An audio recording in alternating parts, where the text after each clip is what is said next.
So I think the first time I fell in love was in third grade, and there was this girl, Debbie. She had this red hair and freckles, and she was solidly built, and she was smart and tough and funny, and I just adored her.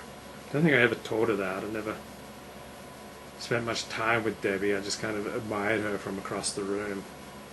So then after Debbie, there was Cindy in sixth grade, and then Denise, and later in high school there was Kris and Rainey, my first girlfriend, the first love that was returned. It was Rachel in Australia in 1984-85, then Becky and Carol. There's that Persian girl at Stephen S. Wise Temple, and there was Judy and Lisa and Holly and another Lisa. So I experienced love as a flutter in the heart. It's kind of an empty feeling in the stomach, like when you're reaching out with your foot for a stair, and the stair isn't where you thought it was, and you start falling through space. That's kind of how I experience love. Kind of falling through space until you crash into reality, and then the love can mature. So love initially is a fantasy. It's when I project onto certain people all these magical qualities, and I end up blaming them when they disappoint me.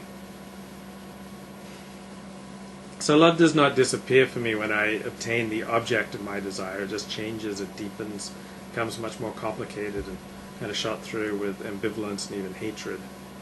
I love this concept of normal marital sadism. Like, even normal married couples are constantly doing things to hurt each other. And if you can't face that, if you can't admit to that, then there's no hope, because you can't even admit to what's going on in your relationship. So there's normal relationship sadism, and then there's abnormal, such as beating. That's abnormal. So I find that love expands my boundaries. It makes me more open.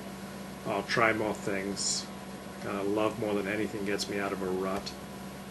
I find that love improves the quality of everything in my life. Love is dangerous because it makes me more vulnerable. Love makes my life more intense. And the intensity of the love experience is not diminished for me as I've aged.